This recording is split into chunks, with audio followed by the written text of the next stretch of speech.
Norman Vincent, author of the book the power of positive thinking, वे एक अमेरिकी मंत्री और लेखक थे जो फेमस थे सकारात्मक सोच को बढ़ाने के लिए। तो आज जानेंगे इनके कुछ फेमस कोट्स। तो चलिए शुरू करते हैं। चांद पर निशाना साधो, अगर चूक भी गए तो भी तुम सितारों के बीच उतरोगे। खुशी का रास्ता, अपने दिल को नफरत से और दिमाग को चिंता से मुक्त रखे, सादगी से जिए, कम उम्मीद करे, ज़्यादा दे, धूप बिखेरे, खुद को भूल जाए, दूसरों के बारे में सोचे, एक हफ्ते तक ऐसा करके देखे और आप हैरान हो जाएंगे। खुद पर विश्वास रखे, अपनी क्षमताओं पर भरोसा रखे, अपनी शक्तियों पर विनम्र लेकिन उचित विश्वास के बिना आप सफल या खुश नहीं हो सकते। अपने विचार बदले और आप दुनिया बदल सकते हैं। हम में से अधिकांश लोगों की परेशानी यह है कि हम आलोचना से बचने की अपेक्षा प्रशंसा से बर्बाद हो जाना पसंद करते हैं। जो मन कल्पना कर सकता है और विश्वास कर सकता है तथा जो हृदय चाहता है, आप उसे प्राप्त कर सकते हैं। जब आप सुबह उठते हैं तो आपके पास दो विकल्प होते हैं, या तो खुश रहे या दुखी रहे, बस खुश रहना चुनें। मैं आज का दिन, अपना जीवन, अपनी प्रियजन, अपना काम भगवान के हाथों में सौंपता हूँ। भगवान के हाथों में कोई बुराई नहीं है, केवल अच्छा ही है। जो भी हो, जो भी परिणाम हो, अगर मैं भगवान के हाथों में हूँ तो यह भगवान की इच्छा है और यह अच्छा है। अपने मन में खुद की सफलता की एक मानसिक तस्वीर बनाइए और उसे अमिट छाप दीजिए। इस तस्वीर को दृढ़ता से थामे रखिए, इसे कभी भी फीका न पड़ने दीजिए। आपका मन तस्वीर को विकसित करने की कोशिश करेगा, अपनी कल्पना में बाधाएं न खड़ी करे। खाली जेबें कभी किसी को पीछे नहीं खींच सकती, केवल खाली दिमाग और खाली दिल ही ऐसा कर सकते हैं। विश्वास रखें कि आपकी समस्या का समाधान संभव है। विश्वास करने वाले के साथ बहुत बड़ी घटनाएं घटित होती है, इसलिए विश्वास रखें कि उत्तर अवश्य मिलेगा, यह अवश्य मिलेगा। एक संभावनावादी बने, चाहे चीज़ें कितनी भी अंधकारमय क्यों न लगे या वास्तव में हो। अपनी दृष्टि ऊपर उठाए और संभावनाओं को देखे, उन्हें हमेशा देखे क्योंकि वे हमेशा मौजूद है।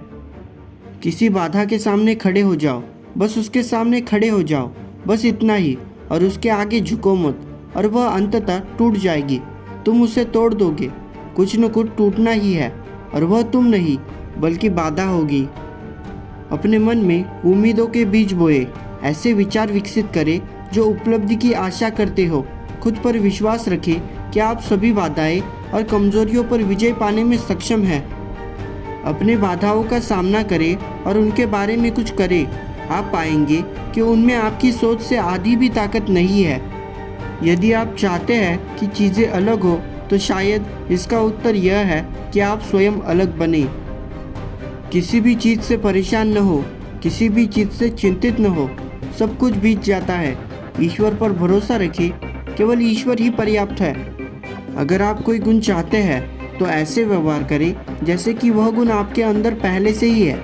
अगर आप साहसी बनना चाहते हैं तो ऐसे व्यवहार करें जैसे कि आप साहसी हैं, और जैसा आप व्यवहार करते हैं और व्यवहार से दृढ़ रहते हैं वैसे ही आप बन जाते हैं।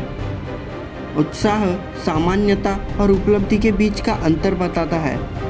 दूसरे लोगों से प्रभावित न हो और उनकी नकल करने की कोशिश न करें। कोई भी व्यक्ति उतनी कुशलता से आपकी बराबरी नहीं कर सकता जितना आप कर सकते हैं। जब आप अपने जीवन में आशावाद को लागू करते हैं तो आपके भीतर शक्ति और शांति का विकास होता है। हमारी खुशी हमारे द्वारा विकसित की गई मानसिक आदत पर निर्भर करती है, इसलिए हर दिन खुश रहने की आदत डालें, खुश दिल विकसित करें, खुश रहने की आदत विकसित करें और जीवन एक निरंतर दावत बन जाएगा।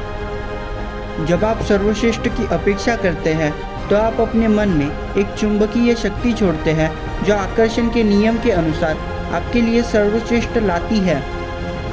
जब आप पूरे दिल से वाला रवैया अपनाते हैं और सकारात्मक सिद्धांत के साथ आगे बढ़ते हैं तो आप अविश्वसनीय चीज़ कर सकते हैं। खुशी के सूत्र का एक महत्वपूर्ण हिस्सा आत्म अनुशासन है। जो कोई भी खुद पर विजय प्राप्त करता है वह गहरी खुशी जानता है जो दिल को खुशी से भर देती है। आपको चिंता का शिकार होने की ज़रूरत नहीं है। सरल शब्दों में कहे तो चिंता क्या है? यह बस एक अस्वस्थ और विनाशकारी मानसिक आदत है। लोग वास्तव में बहुत उल्लेखनीय बन जाते हैं जब वे यह सोचने लगते हैं कि वह कुछ कर सकते हैं। जब उन्हें खुद पर विश्वास होता है तो उनके पास सफलता का पहला रहस्य होता है। एक खुश व्यक्ति बनने के लिए एक स्वच्छ आत्मा, सामान्य चीज़ों में रोमांच देने वाली आंखें, एक बच्चे जैसा दिल और आध्यात्मिक सरलता होनी चाहिए। कार्य आत्मविश्वास को पुनर्स्थापित करने और बढ़ाने का एक बेहतरीन माध्यम है। निष्क्रियता न केवल भय का परिणाम है बल्कि इसका कारण भी है। शायद आप जो कार्य करेंगे वह सफल होगा, शायद अलग अलग कार्य या समायोजन करने पड़ेंगे, लेकिन कोई भी कार्य न करने से कोई भी कार्य बेहतर है। जो लोग कभी गलती नहीं करते उनमें साहस और साहस की भावना की कमी होती है। वे प्रगति के पहियों पर ब्रेक की तरह है। दोस्तों, अगर आपको नॉर्मन विंसेंट के कोट्स पसंद आए तो इनकी book the power of positive thinking ज़रूर पढ़िए। और वीडियो पसंद आए तो द 48 लॉज ऑफ पावर के ऑथर रॉबर्ट ग्रीन को सुनिए स्क्रीन पर दी गई वीडियो को टच करके। और तब तक NGU, नेवर गिव अप।